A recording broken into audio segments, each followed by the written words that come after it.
Of course, I wasn't allowed to see the dress. So as soon as I get let into the lounge, I was locked in my study all morning. Well, and I saw the dress.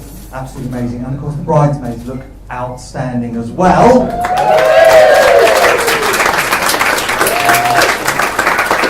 They might smell a little bit of garlic because Avalon made them avocado and a bit of garlic this morning for brunch on bagels. It tasted good. Oh, it tasted very nice. It was really good.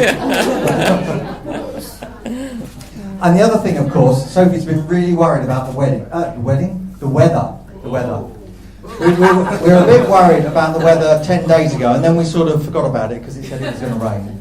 So we said it's going to be all right. And look, and the sun came out as we walked down the aisle, didn't it? Amazing. It was truly amazing. Good. Okay, so I just have to do Control-Alt-Delete. As you do. All totally seamless. Here we go.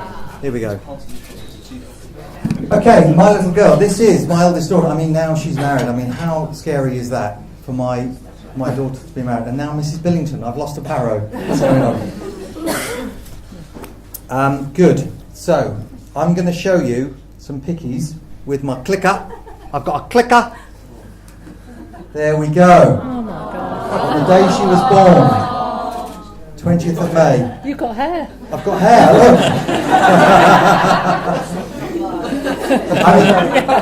She was the perfect child. She didn't have many illnesses. She went to bed and slept through the night almost immediately. It was great. We wondered what everyone had a problem about. So we had a second 13 months later, and then we found out what a problem child really was.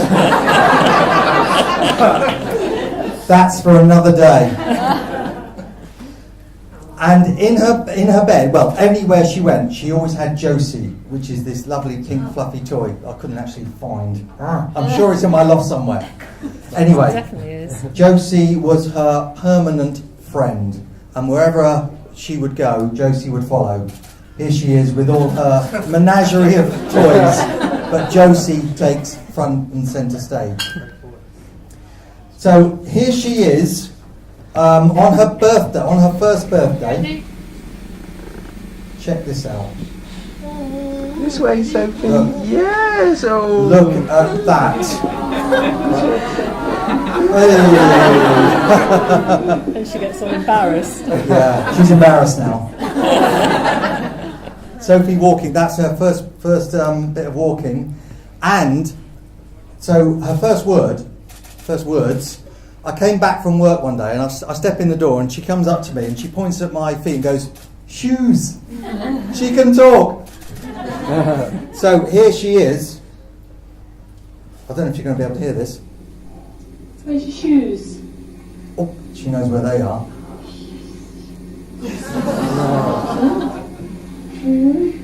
There you go. That was shoes to anyone. So that's her first words, and then we move on to toilet training.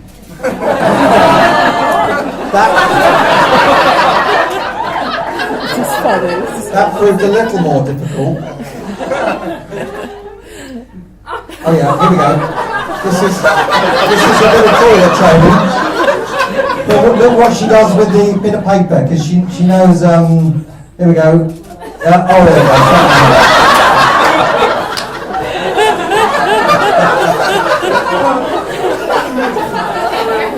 So that's toilet training for you. Okay. Oh, and this is a good story. So she's sitting in the high chair, and she drops a spoon or something like that.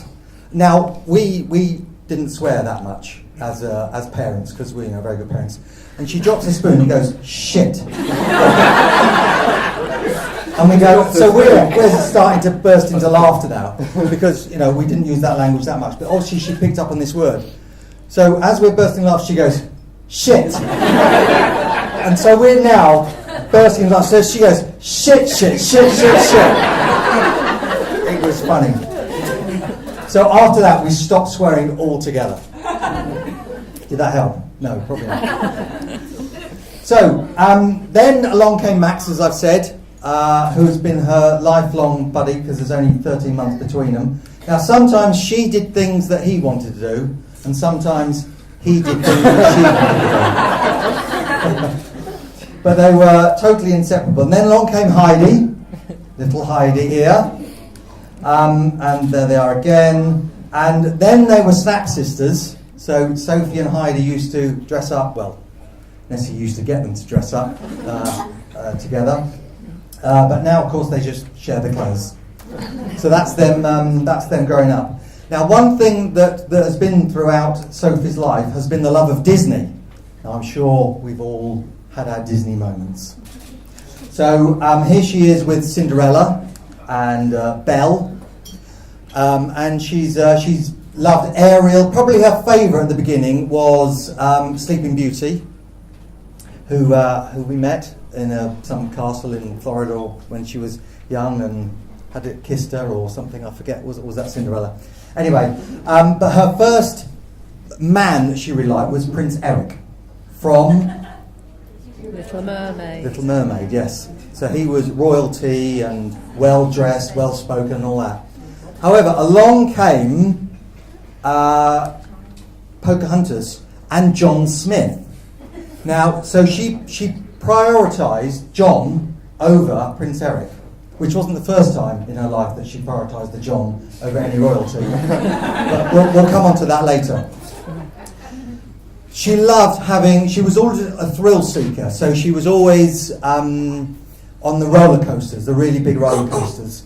And so we used to do that, or she used to do that, because I couldn't do those in Disney or whatever. And here she is on stage of a program called Fear Factor. So this is Sophie and Max and Annie. On stage, and they had to drink fish guts. They zip line down onto the stage and had to drink fish guts. It was all, high octane stuff. So Sophie really wanted to introduce John to the thrill-seeking rides. So here they are at Thorpe Park on Angry Birds 4D. Now, Angry Birds 4D is when you don't actually leave your seat. You just sit there and look through these specs. And so introducing John to these bit of thrill-seeking rides. However, she got so disorientated that actually she felt very sick just on Angry Birds 4D. And so for the rest of the day, she watched John go on the roller coasters while she sat there admiring him from afar, because she couldn't bear the thought of going on one of these rides. So at school, this is her at Finch Hampstead School. This is at Bearwood College, which is just over the way. And I had a funny story about Bearwood. Let me just consult my notes.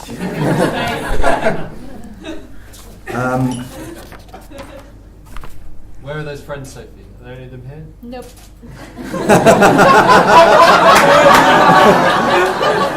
Not that good a story. Then we move on to Bradfield College. Now, Bradfield College was where she really learned how to drink. They had a bar. Would you believe they had a sixth form bar at Bradfield College that you could go to and take your voucher for a pint of Stella or whatever you did. So they used to go along and get their pint of Stella and then go back to their house where they'd snuck in some vodka and play Ring of Fire. Do you know this game? So that is that's how she learned how to drink. And then she went to London School of Economics. This is your first day. First day at LSE. And she would, for her first year, we didn't actually hear much from her. She's lost, she's gone. And she used to walk from Russell Square Tube to her college, to her halls of residence late at night through this dodgy housing estate. Best that we just didn't know what went on. It was quite scary. Well, for us, not for you. You were. She used to go through. She went through a rather questionable phase because she wore low-cut tops, much to her mother's distaste. And she said, "If you've got it, flaunt it." That is a Sophie phrase. In her second year, she lived with Will and Ed. In a house in Islington. And I'll be forever in debt to Will, because I'm sure Will saved her neck several times. I always used to hear, sometimes a month later, oh, you'll never get what happened to me. And Will was there making sure. One time they were on a bus going the wrong way, and they crossed the river. They went south of the river as opposed to north. And then you realise that when they crossed the river. So they had to get off the bus, and I think that was when you fell in the Thames, was it? Having a piss in the Thames? Something like that. Oh, it was indelibly marked. That's one for my wedding. Then on another occasion, she phoned us from the Ministry of Sound at 3 a.m. My phone's been pinched. As if, go, okay, yeah, interesting. What would you like me to do? And then in the third year, she lived in this house where Nessie is. Now this is it's actually a really small house. You go in, and 2 of the bedrooms are downstairs, and it was just not a very pleasant place to go. And she shared that with Steph and Lauren. So, and I think Steph was saying to me, because they all lived quite closely together, and then there was Avalon and Gemma. It was the 5 of them. So this was Sophie, Lauren, Avalon, Gemma, Steph. Slags by name, but not by nature.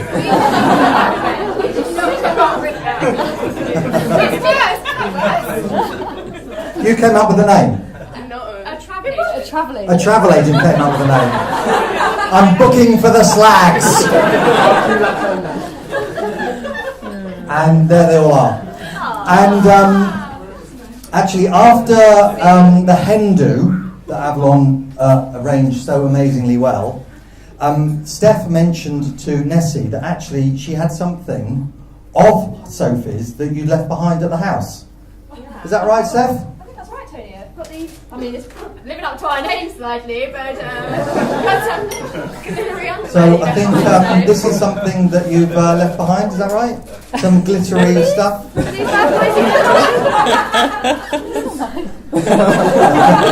Yeah, I think back in your heyday. Oh, okay.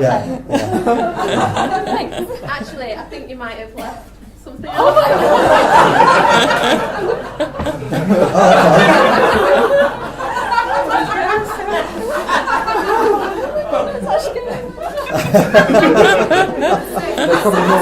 Oh,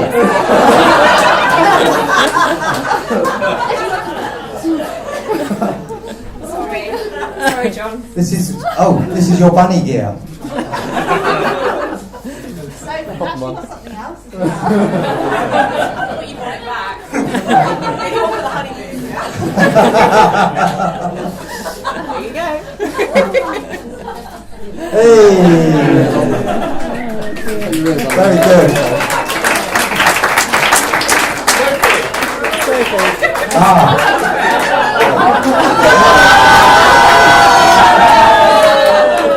Were you feeling alright when you got there? This must have been from the second year. Oh my god.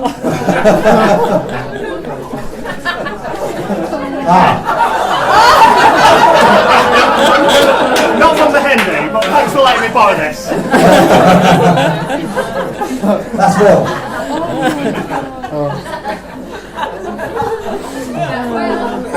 He's a jockey. Okay, moving on. Moving on. More snacks. So, sports-wise, Sophie started off horse riding, which didn't last that long. She went on to ballet, which didn't last that long. She went to rainbows and brownies. Jess, you're on. On the left there, that's Jess. So brownies. And then now tag rugby was a non-contact sport. Did you like that? She's a delicate person. You know, she doesn't get too involved in. Now here's Jess. You're here again. Synchronised swimming was something she did quite a lot of, and went for county level and all that sort of stuff. It was entertaining. She could play the piano a lot, and she holds the family record for pogo, 800 bounces in one go. Well done. Then she went to Bradfield and did a bit of hockey, and then now at LSE, she wanted to join the athletics union, but didn't really want to do hockey or anything like that. So she joined the netball team. And she was in the sixth netball team, the Sexy Sixers. And she was hoping that they didn't have a game on Wednesday, and she just went straight to the AU bar and started drinking early. And this was when they went to the Zooey, which is in Leicester Square, on a Wednesday night, and carried on the tradition of drinking.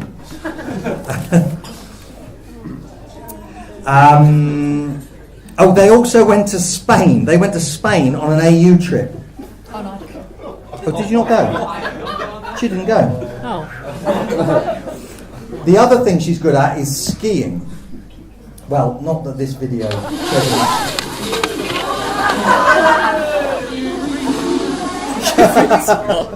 Too soon. I was desperately looking through videos trying to find you falling at skiing. But here you are on grind, but you're looking a little shocked. Yeah. So the next thing she did, now, you know, she's done skiing and all sorts of things. The most daredevil thing she could do, that, you know, most people can do, is do a bit of this.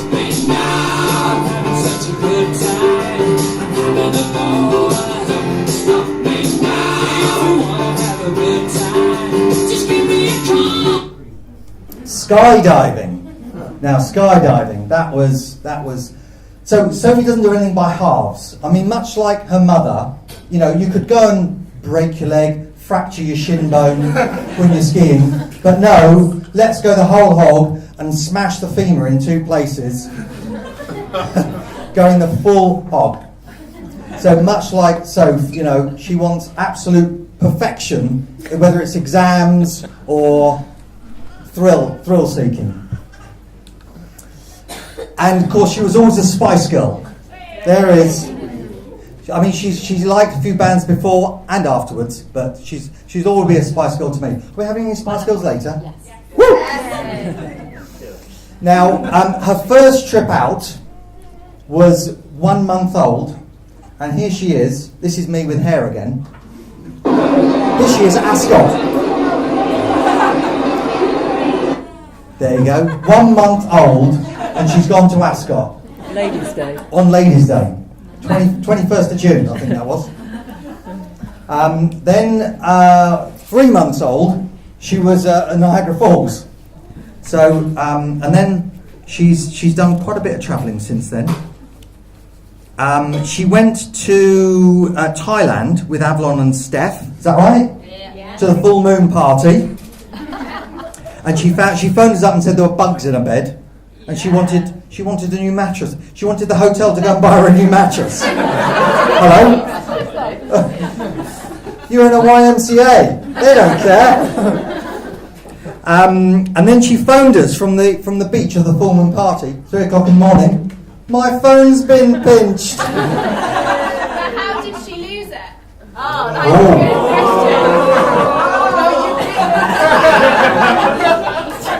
The story goes, she just left it on her flip-flop on the beach. Or is that not really what happened? No, it is. Oh, okay. Actually, there's a story I forgot to tell you about Ascot. Now, this is funny. So when she was probably about three, Nessie was looking after Max, and so I'd been taken in charge of Sophie, and I needed to go to the loo, because this was like later on in the day, so I needed to go to the loo. Sophie, follow me. So I'm holding her hand and say, right, stay there, and I'm standing at the urinal, and just, you know, minding my own business and chatting, and I look down, and Sophie is sucking the lip of the urinal next to me.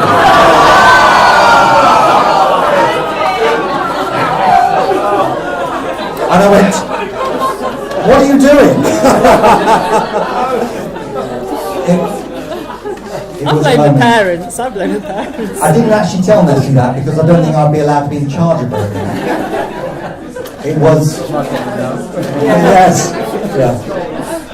Yeah. That was a moment. And then they went to Ayia Napa. They went to Ayia Napa, the Slags. Slags on tour in Ayia Napa. And they got up to all sorts of stuff there. Then we went to New York. Now this is a funny story. Now Sophie, when we were in the Hilton in New York, we were allowed to go to the business lounge where we could have nibbles before dinner. So we were allowed in there. And we come back from a day out, and she says, "Can we go for herbs?" What? Can we go for herbs? You know, herbs. And we're going, I don't know what you're talking about. She meant hors d'oeuvres. Can we go for some hors d'oeuvres? And then she came up to us and on that same trip and said, "Did you know Philadelphia isn't just a cheese, it's the name of a place as well?" She's full of them. Full of them. Yeah, she did geography. No, yeah. So, this is John and Sophie on holiday. Now, since meeting John, they've been dragging each other around the world. They've been to Scotland, France, Spain, Switzerland, Belgium, Netherlands, Germany, Italy, Greece, Hungary, Mexico, Jamaica, Dubai, and the USA. Since they've met. And as John says, the girl likes a holiday. Like her mum. Like her mum, yes. Jobs-wise, she's done a lot of jobs. She's been babysitting. She used to babysit a lot. She's been working in a nursery, changing nappies. I think that's good training. She's been worked at Access on reception, and then she got a qualification to teach swimming. So Saturday morning and Sunday evening, here she is working for Seriously Fun Swimming, getting paid £15 an hour or something. That's proper money back in the day. That bought a few drinks at uni, I expect. And then obviously straight after that she went to work for Grant Thornton, having had, so the online test they do there is just really difficult. And then she jacked that in to go to Yum Brands. KFC! As a financial analyst. So now we get on to meeting John, where she met John. So we went on holiday to Canada, the family, the Barrows, and she's waking up early in the morning and she's WhatsApping or texting. She's I'm just doing to my friends, And then Nessie sees that she comes smiling. She smiles after she's texting, going, "No, this is a bit different." And then we get the point of this Winnebago type thing is that you go wild camping. You just stay somewhere and you stay there for a few days. Whereas she wanted to go to recognised campsites with Wi-Fi. And she's leaning out the window. "Is there Wi-Fi yet? Hold on, we haven't parked yet. Hold on." So anyway, so she's chatting with this person who we don't know, and then she finally, when Nessie bugs her enough, she finally admits, "Oh yes, I met someone just a few weeks ago." "Have you actually met him?" "Oh yeah, I met him in a bar." Yeah, she hadn't. She hadn't met him. So so we went to stay in Deeps, Canada, where there was no Wi-Fi at all for 5 days. And this was like, no, I need to keep in contact. Do you remember that? Yeah. So when we got home, she went back to her flat in Clapham, and a couple of weeks later, she said, "There's somebody I want you to meet." Whoa, hang on. It wasn't 2 weeks. 3 then. 1 week later. So bearing in mind, put this in context, we'd never met a single boyfriend. We'd never met anyone. And she said, and we said, "Well, come on, we need to meet some of these people to vet them." Hello. And she said, "When I meet the right person, you will know." So there we go. Along comes John. Yeah. And so he rocks up to our house. And he's a bit effing this and effing that. he's in his natural environment. He's chatting with the parents-in-law, and he's giving it large on the words. And of course, we don't swear that much, so we're going, okay, right. I mean, it was quite nice. He was very natural to us, but obviously he hadn't been briefed. So I'm trying to find some connection as to me and John. So do you like football? Do you have football? No, I don't have football. Okay, rugby? No. Cricket? No. Skiing? How about skiing? You got to be in skiing. Never been. Okay. No. Let me try some more. A fantastic hockey player. I'm sure you'll hear about, but I don't play hockey. So it was quite a struggle trying to find this connection, but we did get there in the end. We were struggling, mind you. We did put a few bottles of wine away, didn't we? And of course, since then we've been to football, we've been to cricket, we've been skiing, we've been gardening, installing CCTV, hanging wallpaper. We've done a lot together. I mean, bearing in mind that they actually met in September 2014, and it was then, and then they decided to buy a house together. Is that right? September 2014. Yeah. And then September 2015, you're going to buy a house together. Yep. So 1 year later, and this is when Max says, "Hey guys, I've had bread in my freezer that's been there longer than you've been going out."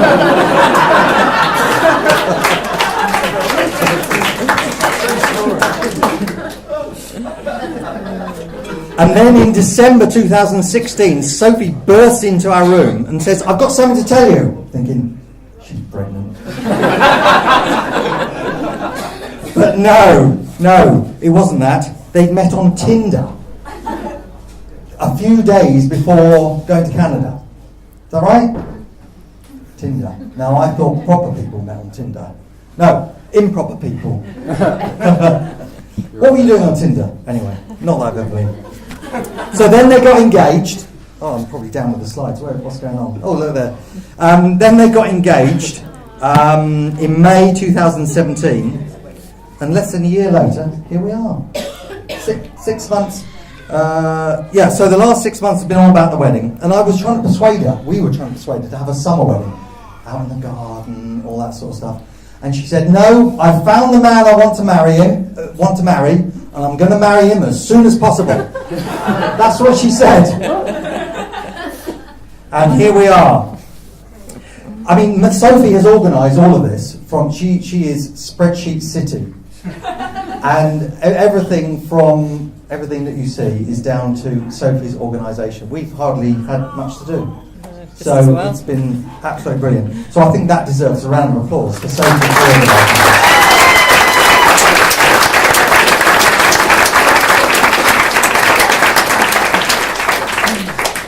So needless to say, John has been a fantastic addition to our family. We absolutely adore him. Bless him. Congratulations to Chris and Linda for bringing up such a well-rounded, ambitious, level-headed person who's married our eldest. So what I'd like to do... Oh, look, there they are. Look at that. Dressed up as cowboys and Indians. And of course the next... Oh, and this is them...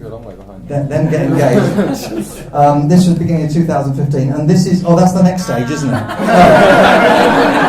Sorry, I'm getting confused. I'm getting ahead of myself.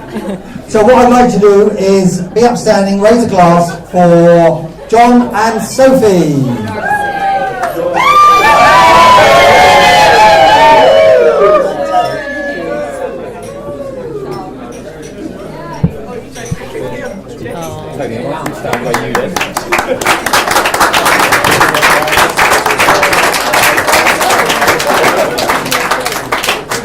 Just before I pass you on to John,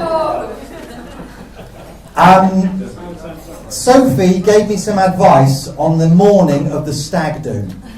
She phoned me up at 8 o'clock in the morning and said, and this is advice I pass on to you for tonight. She said, "Whatever you do, don't piss yourself." Isn't that what you said? This was advice for you, not me, yeah? This was advice for me.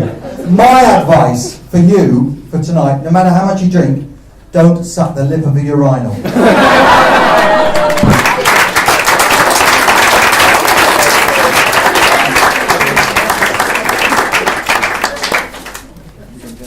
I'm going to go here. This worked quite well. What presentation mode? Oh yeah, well done. Yeah. Oh.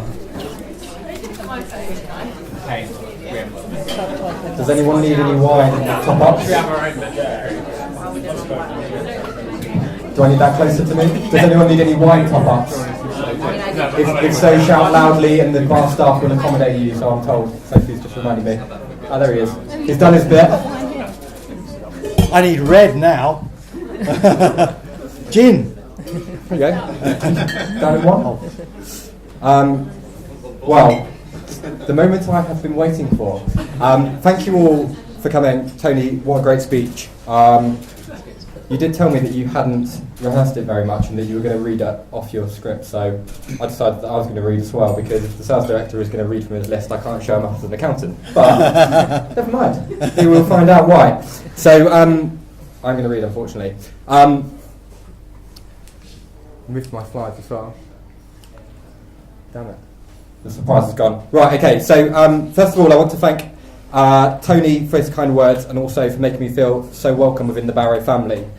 The first draft of my speech actually ended up resembling something which could have passed as his own best man speech, which was largely due to the various adventures and expeditions that he has subjected me to over the past 3.5 years.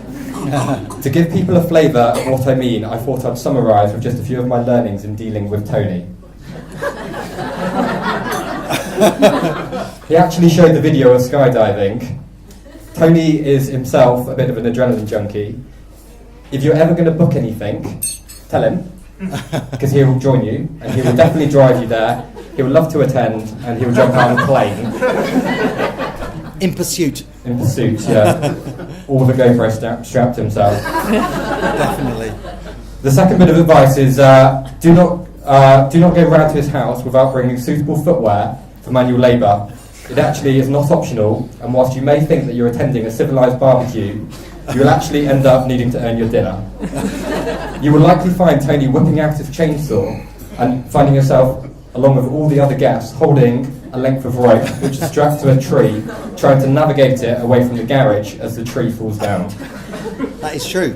That is true. The picture here, I did have a tree, but this was one that I actually found quite late, is we went on a walk around the garden, and 4.5 hours later, we'd eventually cleared the river at the bottom of their garden. You clear the river. Yeah, you made me go in. Well, you volunteered. You were trying to unlock your chainsaw, which you had tried to chop down a tree, which you got stuck. Yeah. And we thought that we were having to abandon the chainsaw. But no, that was me and my wellies, which aren't even my wellies, I had to borrow them. I've got some dirty trainers in my car which follow me to your house every time. He says he's learnt by bringing dirty trainers round to my house every time. Yeah. It's good. So the next one is more of an observation. Tony is highly competitive. In anything that he does, there will be a competition. This was us going around the Top Gear test track, and this is strapped to his fridge at the moment. Michael's actually got this one as well, as part of his pictures. So we'll see what his comments are. He hasn't ruining his speech. He hasn't been to my house. I don't know, maybe he has. The actual other learning from this photo is that they actually, so I've been told, have quite inconsistent stopwatches at the Top Gear test track. My driver stopped it early, obviously, and I probably should have come in second. The last bit of advice I've got is that you are never alone. So even in the middle of Snowdonia National Park, there will be a camera on you if Tony is about. This was us when we went hiking, which was almost exactly a year ago this weekend. We went hiking in Snowdonia, Bear Grylls weekend. There was a video which was filmed, and this is Max, last one up. Poor guy, this was still at 6:30 a.m. Yeah. It wasn't 6:30, it was like 8:30. No way. Like very quickly, we dragged you up. I'm trying to help you out here. Equally, as Michael has learned from the stag video, the videos that Tony produces often aren't flattering, especially if you're pretty crap at golf.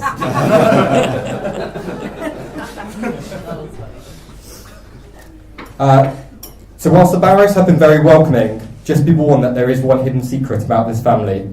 To be admitted as an honorary member of the family WhatsApp group, there is a family quiz that you have to pass. It's fair. Fortunately for me, Sophie likes to talk quite a lot. So actually, I was really well versed when the question comes up, name 3 of Heidi's childhood cuddly toys. So keeping on the theme of the Barrows, I think it makes sense to extend my thanks to Vanessa. I'd like to say that she made it all quite stress-free, and I guess she did, with the exception of the past 2 weeks. Your instant aside, you've been incredible in helping Sophie and I with the planning for today, making up for her indecisiveness, advising us on what looks good, and also reducing the amount of appointments I had to attend. You've welcomed me into the family of open arms, and it is genuinely appreciated. And as a token of our appreciation, we've got you some flowers. Woo!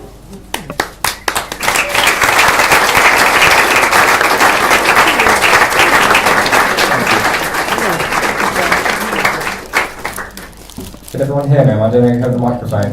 Yeah, I feel like I'm dropping it. Right, so moving on to my family. So I know that I can be a bit of a pain at times, and my disorganisation can make me hard to track down from time to time. I often don't thank you enough for putting up with me and making me the person that I am today. My parents have always gone out of their way to keep me happy, which as I reflect back on it, can sometimes be quite difficult, with my abnormal levels of impatience along with the ambitious goals that I set myself. For those of you who knew me well when I was young, you will know that it was my ambition to drive not as quickly as possible, but to pass my test as quickly as possible. And my whole childhood revolved around cars. The tension on the eve of my 17th birthday was almost unbearable, however was hindered somewhat by my dad being ill upstairs in bed. A man true to his word, he dragged himself out of the house wrapped in about 10 layers of clothing at 12:05 to be my first passenger on the roads. I kept him out on the roads till as long as I could, before he eventually retired back to his near-death bed. 7 a.m. then came the next morning, and I loudly woke up my mum to be my second victim. What was the car? My sister's Vauxhall Corsa. Oh, nice, in style. Trendy. It was Nice. What colour was it? Where's Ali? Bogey green. Very trendy. Mum has also very kindly made the gins and jams for our wedding favours, which are on your tables now. It wasn't an easy task, however it's something she embraced with open arms and definitely seemed to enjoy experimenting with the various flavours. We also appreciate all the help that you did in terms of setting up. She pretty much put on all of the chair covers yesterday, so she was stooped down putting on 90 chair covers, an absolute trooper. If anyone needs to hire her for a wedding, probably speak to her after and she'll give you a card. Right. Oh, flowers. Oh, Flowers. flowers. Flowers. That's a bit of my notes where actually it goes wrong. We've got you some flowers as well, so thank you.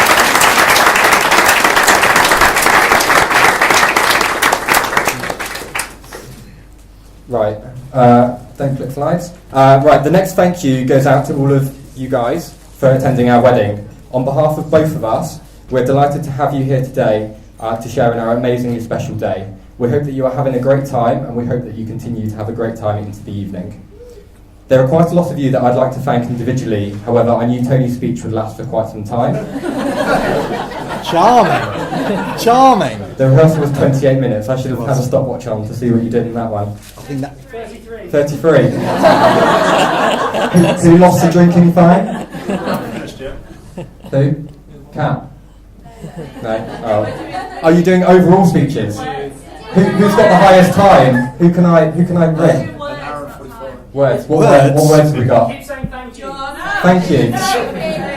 it's bingo. Thank you. Word bingo. Thank you. Thank you, Rach. What other words have we got? Sophie. Today? Laughs. There's not many of those. Right, okay, so there are a couple of special mentions that I want to sort of throw out there. Obviously can't name you all individually, like all of you have been great and we thank you for attending. However, Ian, Dermot and Steve became our chauffeurs for the day and we really thank you for that. Job well done. Please for her word, so she turned up on time. She promised me she wouldn't be late. There's also an additional special mention that I want to sort of throw out there. Tony referenced early, so Paul is sat in the middle of the room over there. Hello Paul, wave to everyone. Work is something which I spend actually quite a lot of my time doing, and Paul has put up with me for the past 6 years across 2 different companies. He's acted as a real mentor and role model to me, and I owe a lot to him in terms of where I've got to today. He's a great boss and also a great friend.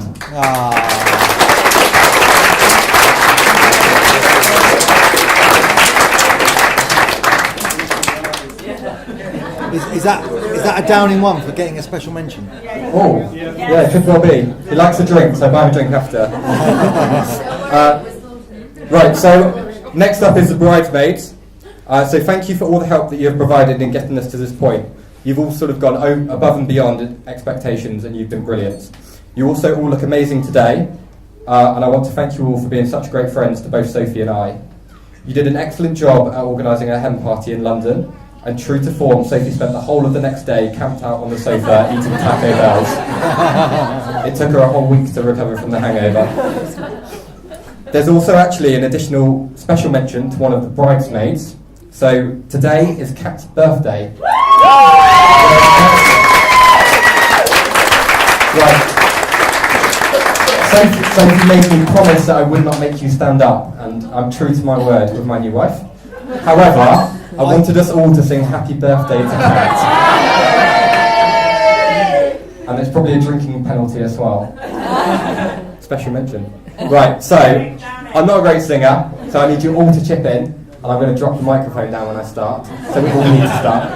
Okay, so after 3, 1, 2, 3. Happy birthday to you. Happy birthday to you. Happy birthday, dear Kat.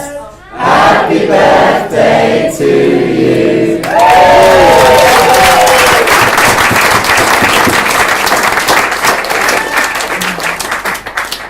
Thank you, that was great. You've all got great voices. Right. Equally, it's a very quick thank you, but I want to say thank you to my ushers for their help and friendship. They've also exceeded expectations in setting up today, so thank you very much. You've made it quite stress-free for me.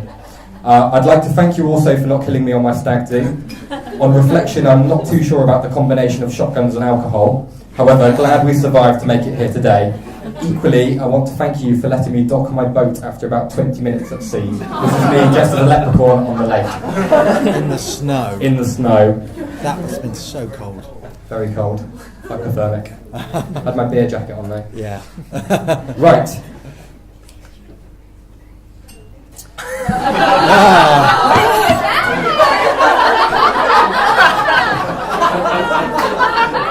So who could have thought that meeting on Tinder could lead to this?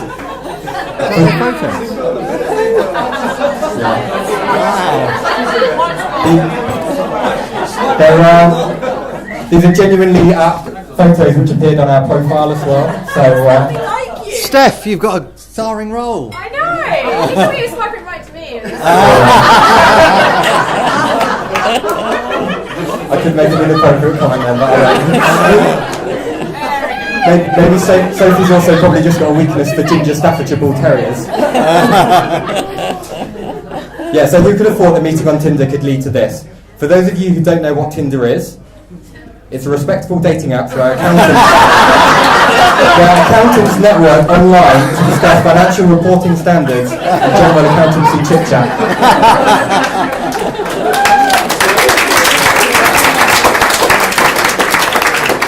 The first time we met, we arranged to meet up in Gordon's Wine Bar in London. I can vividly remember standing outside the bar, nervously waiting for her to arrive, hoping she resembled the person on her profile. Which one? Who knows? In a bizarre twist, I was actually early and she was late, which is both the first and last time that has ever happened. Whilst I would like to share some other details about the date, we actually ended up drinking loads. However, all I know is that after about 4 bottles of wine between us, she had eventually agreed to go on a second date with me. To say our relationship moved quickly in the early stages is probably somewhat of an understatement, perhaps driven by my impatience. Oh, I thought something had happened there. Technical problem. No, I'm going. No, hello? Hello? Yeah. So perhaps it's driven by the impatience that I previously mentioned. We had our first date on the Tuesday, our second date on the Thursday, and by Saturday I'd introduced her to my family. It isn't as extreme as it sounds. It was actually my cousin's housewarming party in London. I told them that I'd brought a new date along. I didn't tell them that I'd met her that week.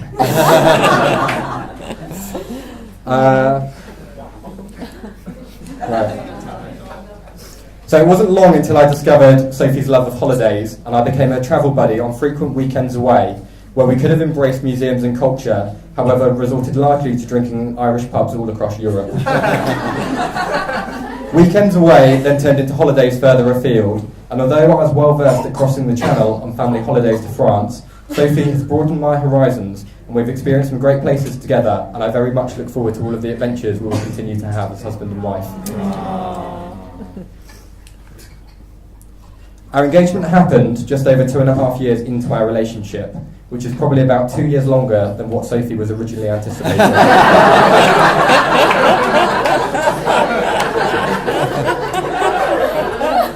The day was incredible, and I managed to test out her wifely abilities in the early hours of the morning, making her dial 111 as I gave into the pain that I'd been masking all day, and I was then booked in for an emergency root canal treatment. We then came home and I slept for the rest of the weekend while Sophie nursed me back to full health. I think that's the outfit that you had left.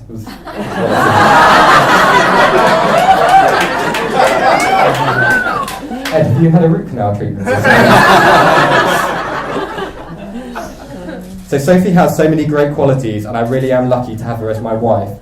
She is the most caring, loving, loyal and thoughtful person I've ever come across.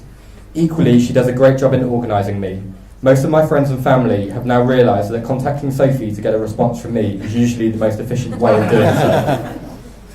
Sophie is also hugely supportive and makes it very clear to me that she is my number one fan. I really do feel like with her by my side, anything is possible. I'm positive that we will go on to do and see some amazing things and grow, as we grow old together.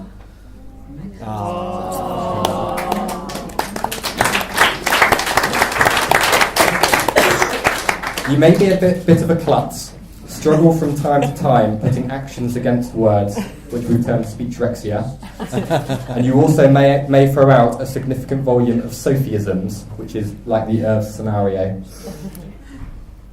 However, there really is never a dull moment with you. You're so much fun, and there is not one thing that I would change about you. I think I tell you most, if not every day. However, you really do look amazing today. And I would like you all to join me in raising a glass to the new Mrs. Billington. Mrs. Billington.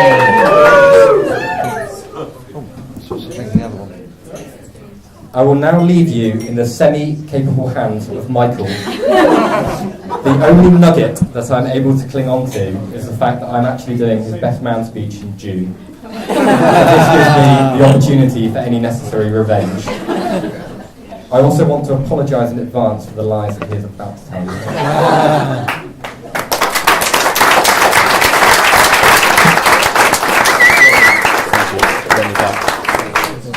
He's Northern.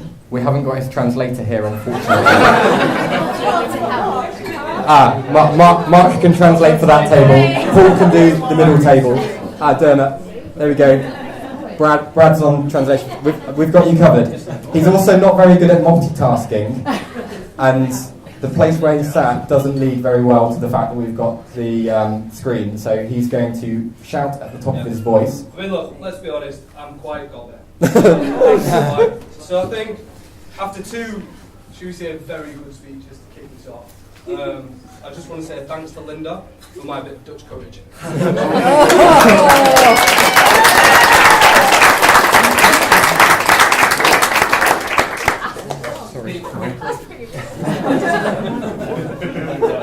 Just in case you didn't know, this is the best man speech. The drink's already hitting there. So, alright. So, first of all, on behalf of myself, the ushers and the bridesmaids, I'd like to thank Sophie and John for allowing us to play such an important role in their special day. And for the third time today, I'd just like to say that the bridesmaids look beautiful.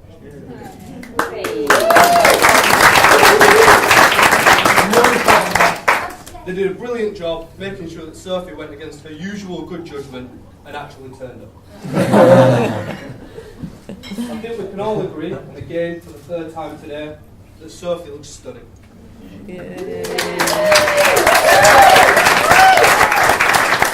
And as we all know, John is batting well above his average. So I'd also like to thank all the guys who made the stag do. Anda, you did an amazing job organising, and as I slightly ruined earlier on, we successfully broke John. So for those of you who don't know me, even after the gentle introduction John gave, my name is Michael, and I'm not actually the best man, but as Andy's face would ruin most of the photographs.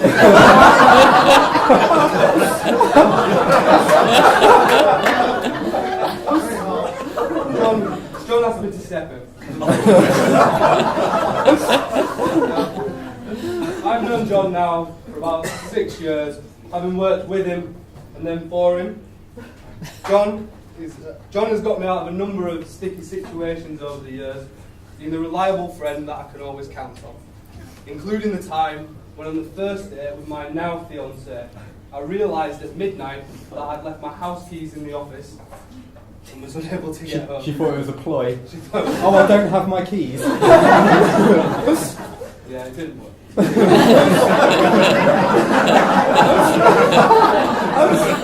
Anyway, so John was the only friend who responded to my cry for help, ironing me a shirt, making me a comfortable bed, and getting me a glass of water for when I arrived. After all, I was slightly worse for wear. So, I feel it's my duty, giving the best man speech, to let you all know about the true John Billington. Now, after much thought, I think that there's 2 ways that I can do this. So firstly, I've asked those who've known John the longest to just give me a few words. And you see those on the screen.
Alright, so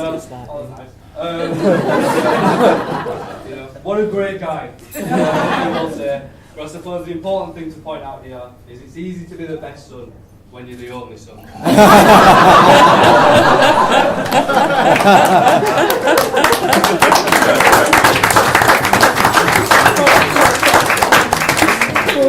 Well, okay, so this only really gives you half the picture. What you don't see here is a side of John that comes out on a full moon when the drinks are flowing. So I thought the simplest way to show you this is to hack into John's dating accounts and see how he portrayed himself. So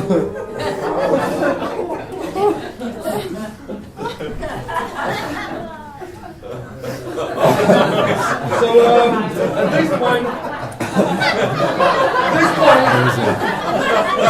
I'd like to take the chance to apologise to John and anyone else here who is easily offended. What is about to happen over the next few moments?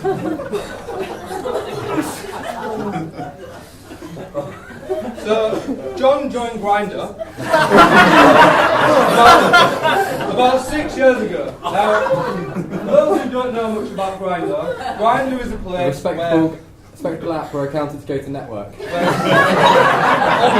where like-minded gentlemen meet to discuss special interests.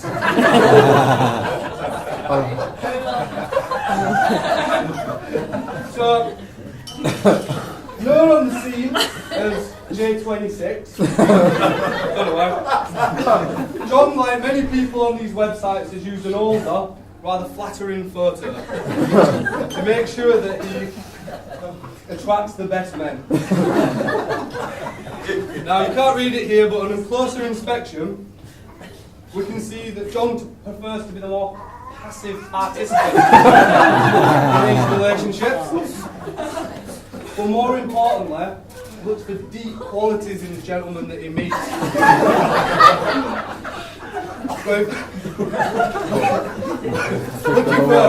looking for creatives, men with a good sense of humour. Now, I went one step further and I spoke to a number of John's contacts. And they informed me that John is a fan of water sports. And he's also partial to a snowball.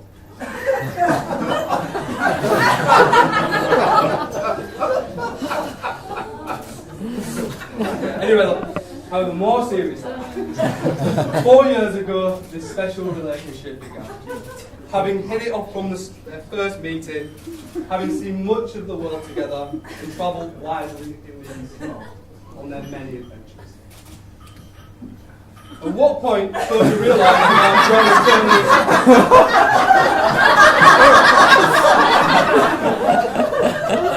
At what point Sophie realised that John and Tony's romance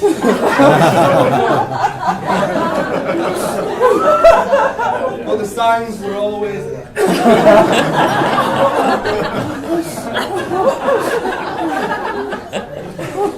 They were often found.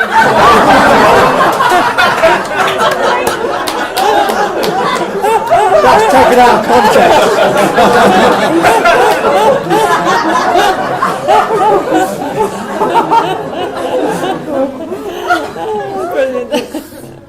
While frolicking through the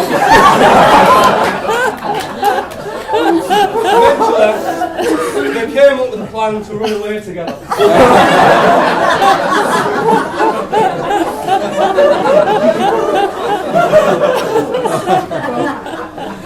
Sophie, however, had other ideas. Using her superior intellect and her cunning nature, she came up with a plan to get back her man.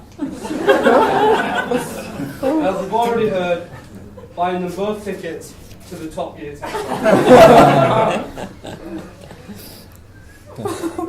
Even at this point, they didn't realise it was going to be their last day.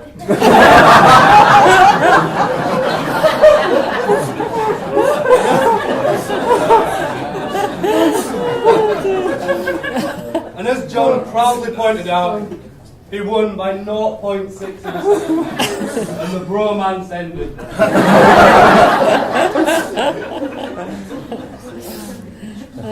I actually found a picture of the moment John and Sophie met, with John identifying his intended victim.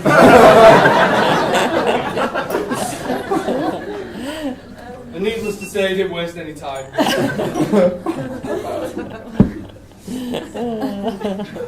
So, time moves on, and Johnny's bought her first home. And everyone who saw them together saw that their relationship was something special.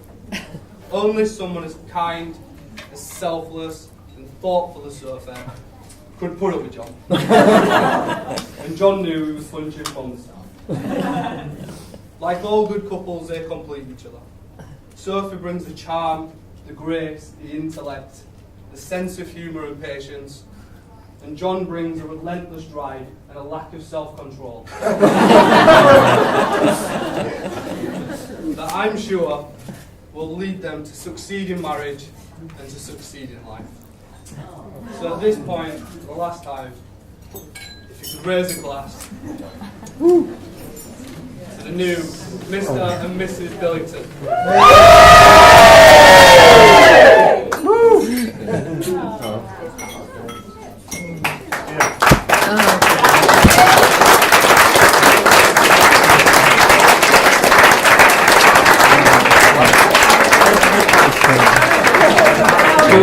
That was brilliant. Oh, brilliant. Thank you. Very good. Your best bit of work yet.